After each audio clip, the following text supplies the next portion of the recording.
Hello everyone, welcome to this week's episode of Wehry Weekly History and Entertainment News. Massachusetts is currently under Phase 3, Step 1, so many different arts and entertainment businesses are still open. This episode will focus on the reopening strategies of many of these businesses, as well as histories of two of Stockbridge's outdoor hotspots. First, it's time for this week's trivia question, which will be answered at the end of the show. This week's question is, which famed estate and garden in Stockbridge was built by Stanford White, whose designs include Madison Square Garden? Now, for this week's local entertainment headlines. Under Phase 3, MOCA reopened their doors to the public on July 11th. The famed art museum has been closed since COVID-19 became a pandemic, but now it is slowly reopening. In a statement with other arts and entertainment venue owners, MOCA director Joseph Thompson said, quote, "We are delighted to be able to reopen our doors and welcome back our friends, neighbors, and new visitors. The artists can't wait to show their work to the public," end quote. There are still rules and regulations patrons must follow. All museum visitors over 2 years old must wear a mask, and patrons are required to stay 6 feet apart. Tickets to MOCA must now be purchased in advance through tickets.massmoca.org. When you are at that website, you will view a calendar. Patrons will then be taken to a list of available entry times.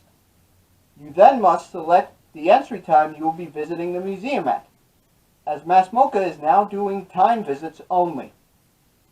Additionally, as a public health precaution, the museum is asking names of all visitors in case you are going in groups. Tickets cost $20 for adults, $18 for seniors and veterans, $12 for college students with a proper ID, and $8 for kids ages 6 through 16. Children 5 and under get in for free. Patrons must be masked. Bags over 8 inches by 11 inches by 4 inches will not be allowed, and patrons will be asked if they have had any fever-like symptoms prior to entrance. MOCA is closed every Tuesday. Visit their website to see all of the exhibits currently on display. In my last episode, I discussed how Berkshire Theater Group got the green light to stage Godspell, becoming the first theater approved under the Actors Equity Association, or AEA. Shortly after this announcement, Barrington Stage Company was also approved by the AEA to stage Harry Clark at the Boyd Quinson main stage. This one-man show, starring Mark H. Dold, tells the story of a Midwesterner posing as an Englishman and inserting himself into the life of a New York family. Barrington Stage's Company Artistic Director Julianne Boyd stated, quote, "It has been a long road figuring out all of the social distancing and safety protocols that were needed for both the actor and the audience.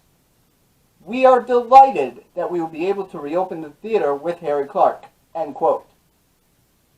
Barrington Stage Company is taking multiple steps to ensure the best health and safety of actors, cast and crew, and audience.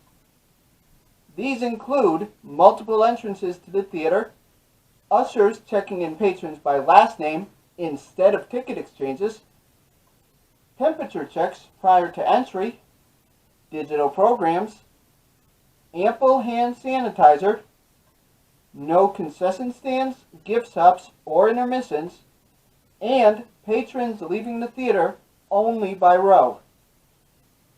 Tickets for Harry Clark are available at Barrington Stage's website at barringtonstagecode.org or by calling them at 413-236-8888. Online purchase will be restricted to groups of 2 or 3 consecutive seats, and larger group tickets must be handled by phone. Beginning on July 7th, Jacob's Pillow launched a virtual dance festival on their website. As I discussed previously, Jacob's Pillow canceled its entire 2020 season due to COVID-19 for the first time in its 88-year history. Highlights of the virtual dance festival include popular performances from the past 10 years, discussions with leaders in the dance field, master classes with dance professionals, and the Families Dance Together segment, similar to the Families Dance program run every year by the company.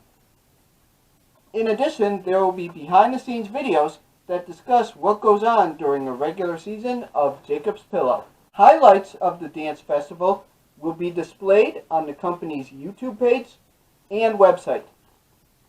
In lieu of ticket sales, patrons are asked to make a donation to Jacob's Pillow. Because Jacob's Pillow has lost so much business during this very difficult time, they need all the help they can get. 50% of all donations will be shared with both dancers featured in the festival and local community organizations. Visit the website shown here for more information. The festival will run until August 29th. I've mentioned in the past on how many movie theaters in the Berkshires were planning on reopening shortly. These included the North Adams Movieplex, Regal Cinemas in Lanesboro, Beacon Cinemas in Pittsfield, and Images Cinema in Williamstown. While Massachusetts still has some of the lowest COVID-19 cases, the rise in other states has prompted delays in reopening theaters nationwide. This includes the previously mentioned movie theaters. WWHEN is committed to keeping you up to date on all the latest reopenings. In some more positive movie news, the Wehry Theater began showing drive-in movies starting on July 16th. The movies shown the first week were the true story of baseball player Jackie Robinson, 42, and the classic film Raiders of the Lost Ark. Additionally, The Goonies was shown on July 23rd, and the original Men in Black was shown on July 24th. Future movies have yet to be determined. Stay tuned to WWHEN for all future updates. Movies will be shown every Thursday, Friday, and Saturday on a 16 by 30 foot screen, and audio will be transmitted via the radio station 104.3 FM. Patrons will only be allowed to leave their cars to use the bathrooms or purchase concessions, which will be run by SoCo Creamery. Gates at 84 Alfred Road will open each night at 7:45 p.m., with previews and shorts starting at 8:30 p.m. and featured movies beginning at 9. Admission is $25 per vehicle, and attendance is limited to 50. Tickets must be purchased online at myhaywee.org on a first-come, first-served basis. It's now time for the history portion of WWHEN.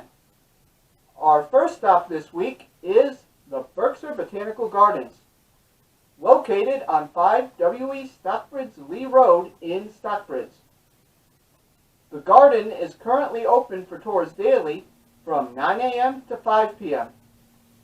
You must purchase tickets at berkshirebotanical.org/visit, and tickets cost $7.50 for non-members, but are free for members. The Berkshire Botanical Gardens were officially established in 1934 by a group of local garden clubs and civic associations headed by the Lennox Garden Club. Gardener Kenneth Simpson was hired to spruce up the place, and eventually many flowers, plants, and other botanical gifts were brought in throughout the country. In 1936, it was granted its nonprofit corporation, but it really gained national attention in 1939. That year, it participated in the famous New York World Fair, where it highlighted native trees of Berkshire County. During World War II, a Victory Garden was established. This was to help educate families on how to supply fruits and vegetables during rationing times. In 1946, the Victory Garden was awarded a National Victory Garden Institute Award for its involvement with the war effort. Today, the garden encompasses 24 acres of land in Stockbridge. Among the oldest in the region, the gardens have evolved and expanded over the years. The newest exhibit was Lucy's Garden, which features topiary animals and other live sculptures.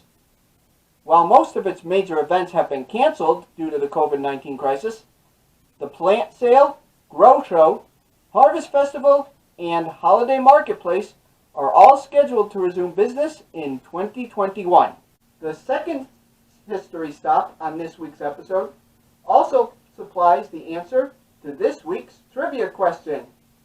As a reminder, this week's question was, which famed estate and garden in Stockbridge was built by Stanford White, whose designs include Madison Square Garden? The answer is MOCA, located at 5 Prospect Hill in Stockbridge. It is currently open to the public, but guests are asked to stay 6 feet apart and masked. MOCA is the Native American name for Salem, where Joseph Choate, a lawyer, was born. In 1834, Joseph and Caroline Choate bought a 44-room cottage mansion with breathtaking views of the county. The Choates were part of the social elite and wanted to show off their wealth. After they passed away, the Choates gave their house to their daughter Mabel. For the next 30 years, she worked with architect Fletcher Steele to create the magnificent gardens that are part of the mansion today. One of the designs of the buildings are the famed Blue Steps. These are known for their striking beauty and are some of the most photographed features in 20th century American landscape design. In 2013, the steps underwent renovation and are now more beautiful than ever. MOCA was listed on the National Register of Historic Places in 1975 and the National Historic Landmarks District in 2007. That ends this week's episode of Wehry Weekly History and Entertainment News. You can watch this week's episode on PCTV Channel 1301, CTSB TV Channel 1301, and NBCTC Channel 1301. Airtimes on all 3 of these networks vary. Visit the websites shown here for more information. Thank you.